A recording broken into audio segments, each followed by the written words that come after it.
Hello students, in the last lecture we have started our second chapter, that is the introduction to the DBMS.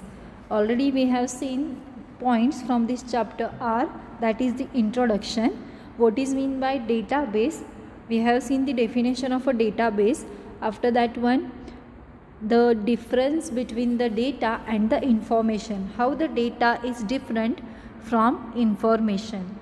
Then we see in the next point, that is the DBMS. What is mean by DBMS? Then some examples of a DBMS, that means which softwares are used to create the DBMS or a database. Then after that one we have seen some applications of a DBMS. In that one many applications are there where the database or the DBMS system is used. Then next we have seen the advantages of a DBMS. So in today's lecture we are going to take the next point from the same chapter. Okay, so our next point is a data model. Database is designed according to the certain rules. This logical structure of a database is known as a model. Data models define how the data is connected to each other and how they are processed and stored inside the system. Now here, suppose when we want to create a database, at that time we have to follow some rules, okay, to create the database, that how the particular data is going to be stored in the database, in which format we want to store that database, and the place where we want to store the database. Okay, that rules may be changed according to the softwares. That means which software you are going to use to create the database. There are many softwares already we have seen that are used to create a database or a DBMS. So data model म्हणजेच काय? So it is a logical structure. एक logical structure असणार आहे की तुम्ही तुमचा data कशा पद्धतीनं त्या DBMSमध्ये किंवा सिस्टीममध्ये सेव्ह करणार आहात. त्याचबरोबर the different parts from that data DBMS, that how many contents you are going to store inside of that DBMS, and how the particular content or how many records are connected to each other.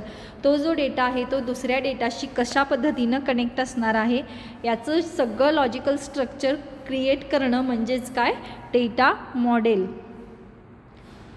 त्याच पद्धतीनं ती जी तुम्ही information store करणार आहात डेटाबेसमध्ये, ती कशा पद्धतीनं प्रोसेस केली जाणार आहे, किंवा एखादी इन्फॉर्मेशनचा रिझल्ट हा दुसऱ्या इन्फॉर्मेशनचा किंवा दुसऱ्या पर्टिक्युलर कंटेंटचा किंवा प्रोसेसचा इनपुट असू शकतो. ती एखादी इन्फॉर्मेशन मिळाल्यानंतरच पुढं जी प्रोसिजर आहे किंवा जी प्रोसेस आहे ती कंटिन्यू होणार असते. तर अशा पद्धतीचे काही कंटेंट्स असतील तुमच्या डेटाबेसमध्ये किंवा तुमच्या पर्टिक्युलर त्या प्रोग्रॅममध्ये, तर त्या पद्धतीनं ते वर्क होण्यासाठी डेटा मॉडेल हे गरजेचं आहे. आणि so data model it is a logical structure for storing your database. Okay, it describes the method of storing and retrieving the data. There are different models like a network model, hierarchical model and relational model. So data model हे ज्या पद्धतीनं सांगितलं की it is a logical structure as well as it describes the method. आता तुम्ही कशा पद्धतीनं तो डेटा स्टोअर करणार आहात किंवा रिट्राय करणार आहात, ॲक्सेस करणार आहात, तर याचंसुद्धा डिस्क्रिप्शन हे डेटा मॉडेलमधून केलं जाऊ शकतं. Okay, so when we want to create a data model, तर त्यासाठी तुम्हाला वेगवेगळे टाईप्स आहेत त्याचे, network model, hierarchical model and relational model. So in our syllabus there is a data model that we are going to study, that is the relational model. The most popular data model in a DBMS is the relational model. Relational data model is the primary data model which is used widely around the world for a data storage and a processing. This model is simple and has all the properties and the capabilities required to process data within storage efficiency. आता याच्यामध्ये relational data model, it is a most widely used data model when you want to create the database, and it is used worldwide for storing and for processing the database. आणि याच्यामध्ये data model create करण्यासाठी किंवा database create करण्यासाठीच्या ज्या काही लागणाऱ्या properties आहेत त्या सगळ्या प्रॉपर्टीज ह्या रिलेशनल मॉडेलमधून आपण इझिली प्रेझेंट करू शकतो. Then the next sub point is a transaction is a unit of work that is performed against a database. आता ट्रान्झॅक्शन म्हणजे काय, सपोज तुम्ही एखादी प्रोसिजर किंवा एखादी मेथड फॉलो करताय तर ती जी प्रोसिजर आहे ह्या from the one content to the another content ही जेव्हा प्रोसिजर जात असते किंवा त्यांच्यामध्ये जी काही ॲक्शन परफॉर्म केली जाणार आहे त्यालाच आपण काय म्हणणार आहे, ट्रान्झॅक्शन. मग डेटाबेसमध्ये याच पद्धतीनं ज्या काही प्रोसिजर ज्या काही ॲक्शन्स परफॉर्म होत असतात तर त्या ॲक्शन्सनाच आपण ट्रान्झॅक्शन म्हणतो. For example, if you are creating a record or updating a record or deleting a record from the table then you are performing a transaction on that table. इथं simple example दिले बघा. एखादा तुम्ही table create केलेला आहात तर तो table create करण्यापासून त्याचबरोबर त्याच्यामध्ये तुम्हाला एखादं रेकॉर्ड अपडेट करायचं असेल किंवा if you want to delete the particular record from the table so that particular activity is called as a transaction. It is important to control these transactions to ensure that the data integrity and to handle a database errors. आता याच्यामध्ये सगळ्यात महत्त्वाचं काय असणार आहे की त्या हे जे काही ट्रान्झॅक्शन्स आहेत ह्या ट्रान्झॅक्शन्समुळं त्या डेटा टेबल मध्ये जे काही पर्टिक्युलर ॲक्शन्स परफॉर्म होणार आहेत तर ॲक्शन्स परफॉर्म होत असताना फर्स्ट ऑफ ऑल तो जो डेटाबेस आहे त्याला हार्म न करता आपण एखादी इन्फॉर्मेशन त्याच्यामध्ये अपडेट करणार. त्याचबरोबर त्याच्यामध्ये ज्या काही एरर्स असतील तर त्या एरर्स कमी असतील किंवा मोस्टली त्या एरर्स त्याच्यामध्ये तयार होणारच नाही. तर अशा पद्धतीनं आपल्याला तेच ट्रान्झॅक्शन्स परफॉर्म करायचे असतात. Then the next point is a properties of a transactions. Transactions have the following 4 standard properties usually referred to by the acronym ACID. आता ट्रान्झॅक्शन्सच्या 4 मोस्ट इम्पॉर्टंट प्रॉपर्टीज आहेत. And this point is a very important. It can be asked for the 2 marks, okay, for the answer the following or answering briefly question. So here are the 4 properties which are also called as a ACID.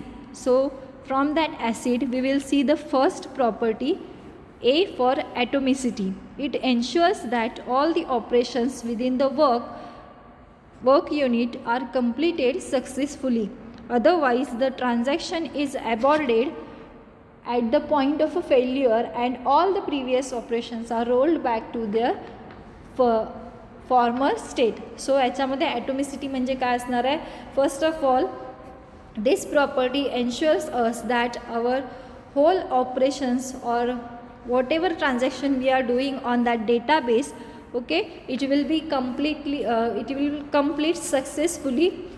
It gives the guarantee to us, and if there is a problem for completing the procedure or that particular transaction, that at that time that particular transaction is aborted, okay, and after that one before the failure whatever operations are done are saved in that particular database. Suppose एखादी procedure किंवा एखादं transactions perform करत असताना मध्येच काहीतरी error आली आणि आपल्याला जी प्रोसिजर करायची आहे किंवा जे काही ट्रान्झॅक्शन करायचे असेल तर ते ट्रान्झॅक्शन एकतरी कॅन्सल केलं जातं because of any error, technical error. And after that one याच्या आधी आपण ज्या ट्रान्झॅक्शनसाठी एरर आलेली आहे तर त्या ट्रान्झॅक्शन्सच्या आधी ज्या काही ट्रान्झॅक्शन्स झाल्या असतील तर त्या स्टोअर केल्या जातात सर्व्हरला. म्हणजेच काय की तुम्ही सपोज वर्क करत असताना काही एरर आली तर त्याचा इफेक्ट ह्या त्याच्या आधीच्या झालेल्या ट्रान्झॅक्शन्सवरती होणार नाही. So this is the very important property of a transaction. Then C for the consistency. It ensures that the database properly changes states upon a successfully committed transaction.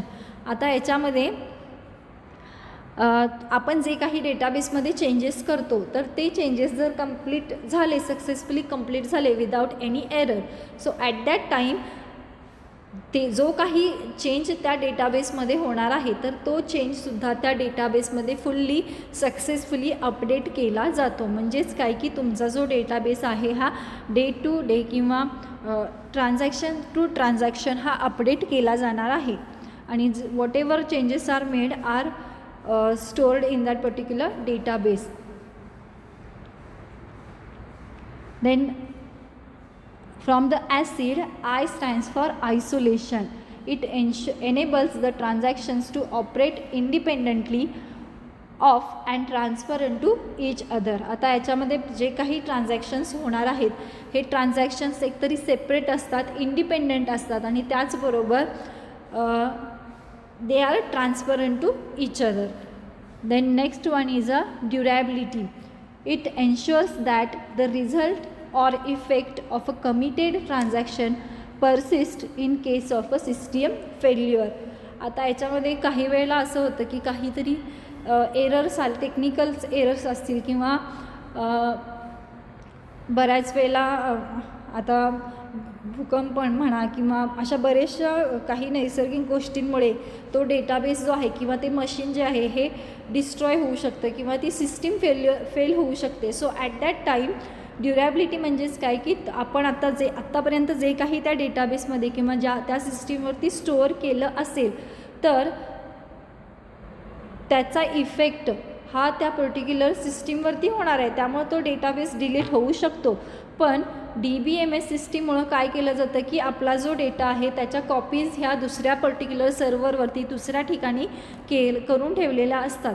त्यामुळं अशा काही ज्या पर्टिक्युलर आपले ट्रान्झॅक्शन्स कंप्लीट झालेले आहेत, committed आहेत, so system फेल्युअरमुळं त्या ट्रान्झॅक्शन्सवरती किंवा त्या सिस्टीमवरती काहीसुद्धा इफेक्ट त्या डेटावरती, not on that system, on that data there will be no effect on that particular data or a database within that system. Okay, so our next point is a introduction of a RDBMS. RDBMS stands for Relational Database Management System. In RDBMS, a database is considered as a collection of interrelated data. So RDBMS म्हणजेच काय की relational database management system. Relational, that means the particular tables within the DBMS, these are related to each other.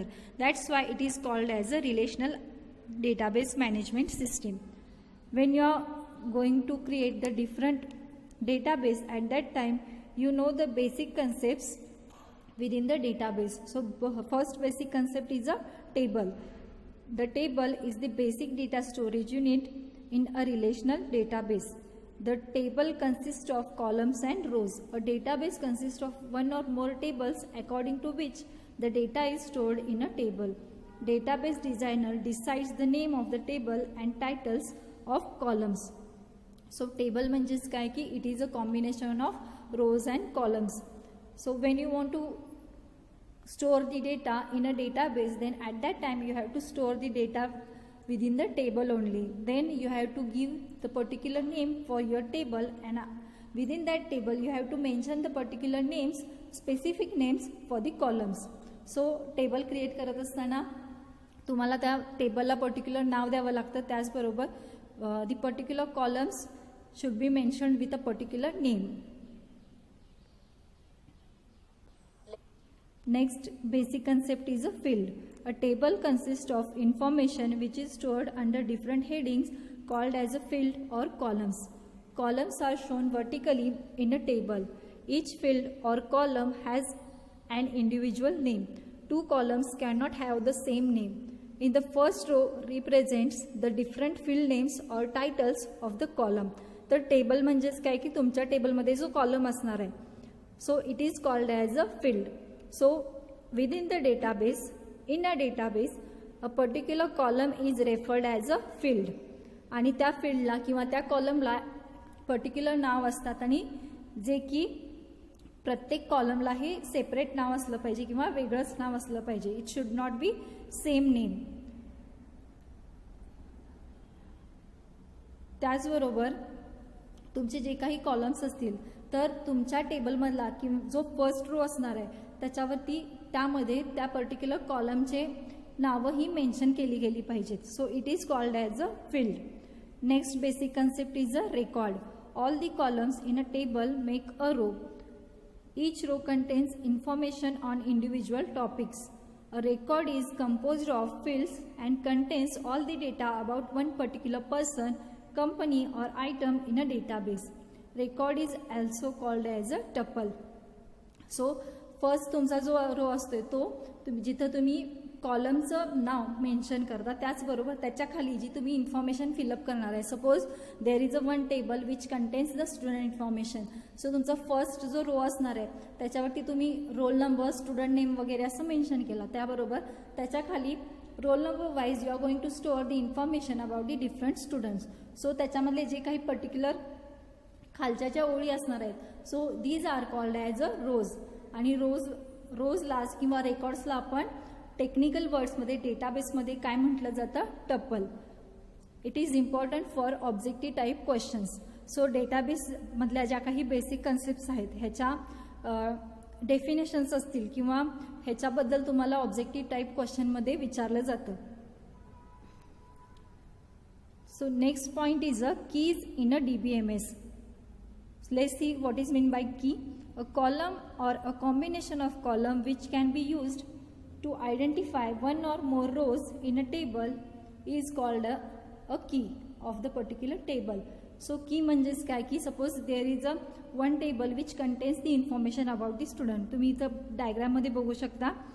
So first row is of roll number, second one is a name and third is a class. Within that one there is a record of two students which contains the roll number as a 101, 102 and the particular information is given.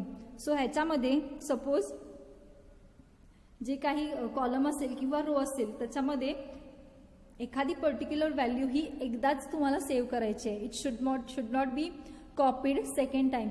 म्हणजेच काय की आता स्टुडंटला roll number हा एकच असतो किंवा एकच त्यांना पर्टिक्युलर रोल नंबर दिला जातो. तर हा जो रोल नंबर आहे तो परत एंटर केला जाऊ नये किंवा परत तो स्टोअर केला जाऊ नये डेटाबेसमध्ये. तर ह्याच्यासाठी एक पर्टिक्युलर की ॲड केली जाते. So it is called as अ की. Then there are two types of keys. First one is a primary key. Second one is a foreign key. Primary key, the group of one or more column used to uniquely identify each row of a relation is called its primary key. आता ह्याच्यामध्ये role नंबरसाठी primary की set केली आहे. म्हणजेच काय की roll number हे कॉपी होणार नाहीत किंवा तेच रोल नंबर परत एंटर केले जाणार नाहीत. सो प्रायमरी की अप्लाय केल्यामुळे तुम्ही एक व्हॅल्यू एकदाच एंटर करू शकता डेटाबेसमध्ये. सेकंड टाइप ऑफ अ की इज अ फॉरेन की. इट इज अ फील्ड और a collection of fields in a table that refers to the primary key in another table. आता इथं बघू शकताय तुम्ही there are two tables. In a first table the information is stored as a roll number, name and class. So first table मध्ये तुमचं काय काय आहे, roll number, name and class. And second table contains roll number, percentage and remark.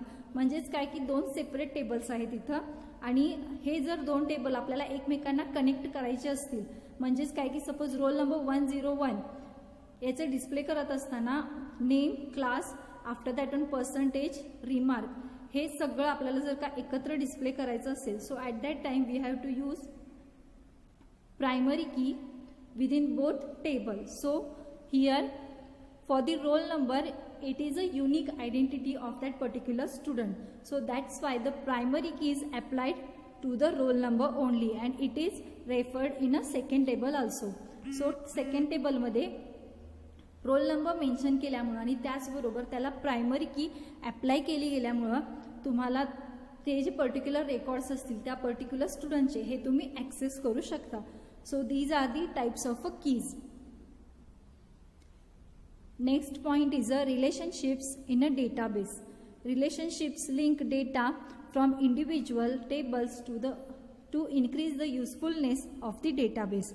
A relationship in the context of a database is a situation that exists between two relational database tables when one table has a foreign key that is used as a reference to the primary key of the other table.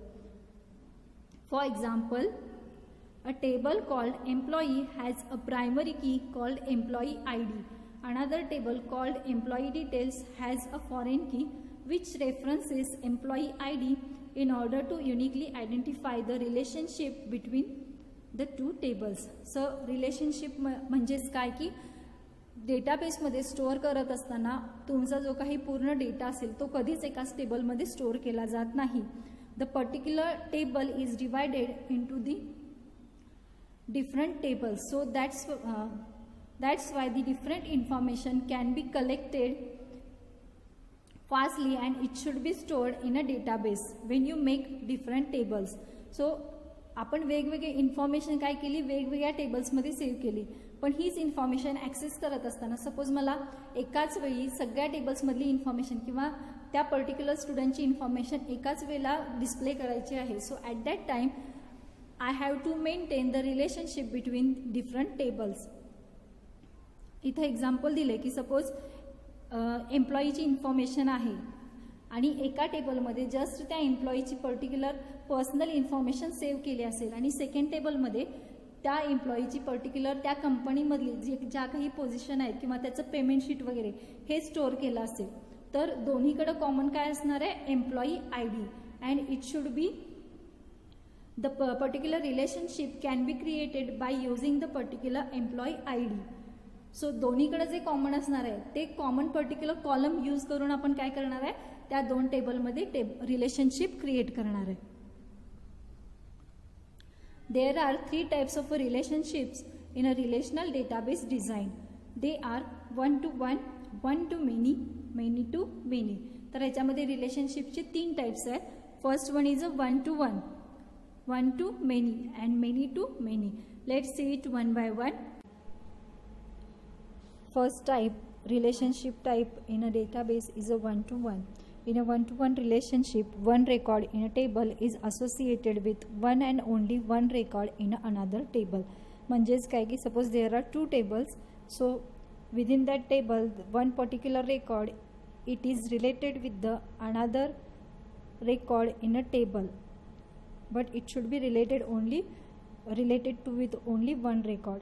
So you can see the diagram where 2 tables are there which contains the person information such as a person ID, name and email ID, and there is another table which contains the passport details, which contains the fields such as a password ID, passport number and person ID. So within these 2 tables there is a one common factor or common field as a person ID.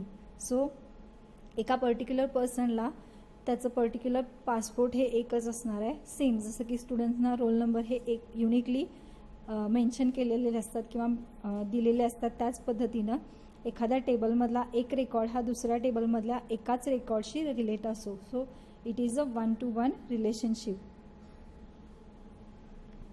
Second type of a relationship is a one to many. This is most common relationship type. In this type of a relationship, a row in a table city can have many matching rows in a table customer, but a row in a table customer can have only one matching row in a table city.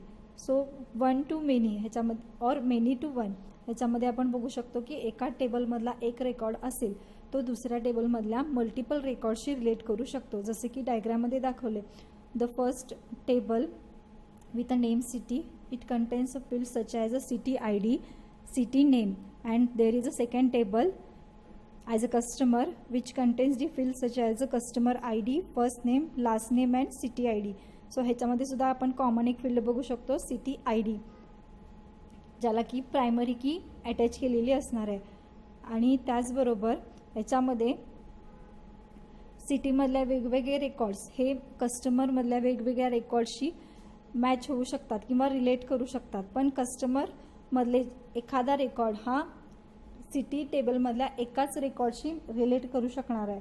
म्हणजेच काय, 1 to many or many to 1.